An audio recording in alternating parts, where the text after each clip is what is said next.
Assalamualaikum warahmatullahi wabarakatuh.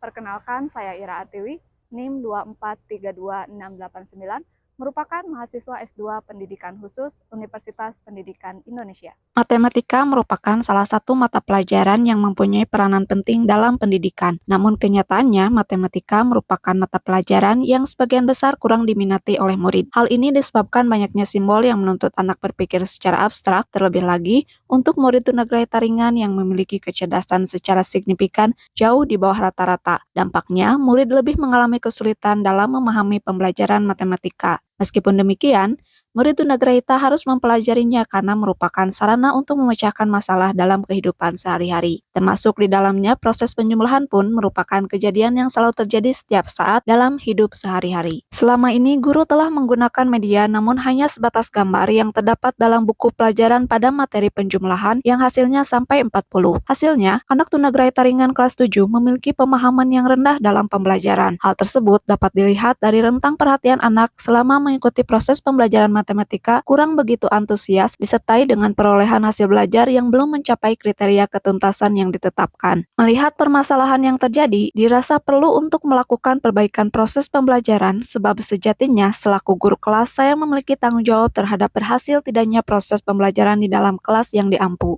Prinsip umum pembelajaran matematika, prinsip kesetaraan, prinsip kurikulum, prinsip pembelajaran, prinsip belajar, prinsip penilaian, prinsip teknologi, prinsip pembelajaran matematika untuk anak berkebutuhan khusus, keterlibatan aktif, pendekatan yang terstruktur dan terarah, pemahaman konsep secara bertahap, pemberian umpan balik positif, penggunaan teknologi, individualisasi, kolaborasi. Prinsip pembelajaran matematika anak tunagrahita, pembelajaran yang kontekstual, pengajaran langsung dan praktis, pendekatan visual, penyederhanaan visual, pemberian penguatan positif, pembelajaran berbasis keterampilan, penggunaan pendekatan multisensori, prinsip pelayanan anak tunagrahita, prinsip skala perkembangan mental, prinsip kecekatan motorik, prinsip keperagaan, prinsip pengulangan, prinsip korelasi, prinsip maju berkelanjutan, prinsip individualisasi, fungsi media pembelajaran bagi anak berkebutuhan khusus, fungsi atensi, fungsi motivasi,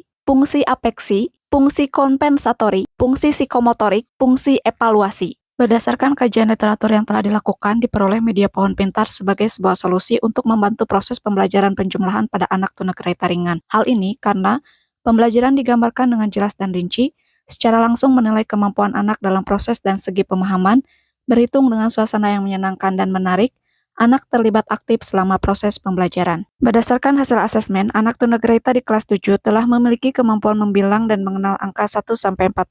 Kemampuan tersebut perlu diperhatikan sebelum membelajarkan penjumlahan, karena menurut Yulistiani dalam Ajijah 2023 halaman 24 bahwa anak-anak harus terlebih dahulu mempelajari pengertian angka sebelum mereka dapat memahami operasi aritmatika paling dasar, penjumlahan, dan pengurangan. Melihat rujukan dari sumber yang diperoleh gambaran media pohon pintar tersebut, jika dipergunakan di kelas yang saya ampu, dirasa kurang mengakomodir yang diharapkan untuk karakteristik anak tunagrahita maupun keluasan materi yang akan disampaikan, sehingga perlu dilakukan pengembangan.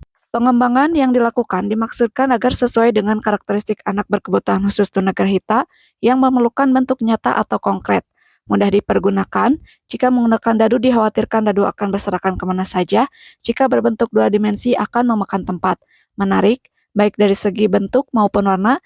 Dari segi keluasan materi penjumlahan tidak terpaku hanya dengan hasil sampai 12, serta yang terpenting yaitu mengakomodir ragam gaya belajar yang dimiliki antar peserta didik, gaya belajar visual maupun gaya belajar kinestetik. Media dikembangkan dari bentuk dua dimensi menjadi 3 dimensi, sehingga mudah untuk diakses dan dipindahkan.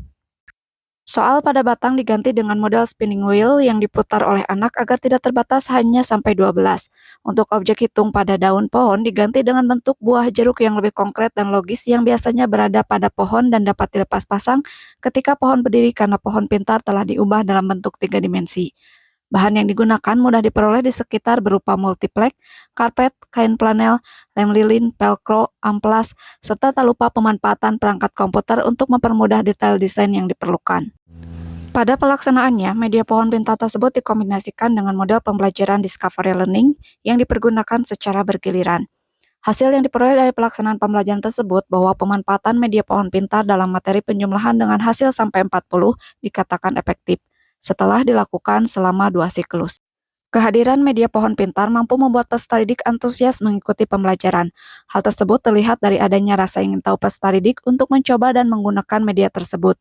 Bentuk, warna, dan aturan penggunaan media pohon pintar yang mudah membuat anak tertarik dan merasa senang mengikuti pembelajaran penjumlahan yang semula tidak diminati oleh anak. Peserta didik memahami secara nyata dari materi yang diberikan karena peserta didik terlibat aktif dalam proses pembelajaran. Evaluasi dapat dikerjakan oleh peserta didik hingga selesai dan mendapatkan nilai tuntas sesuai kriteria ketuntasan minimal. 3, 4, 16, 17, 18, 19, 20, 21, 22, 23, 24, 25, 26, 27. Oke, tulis.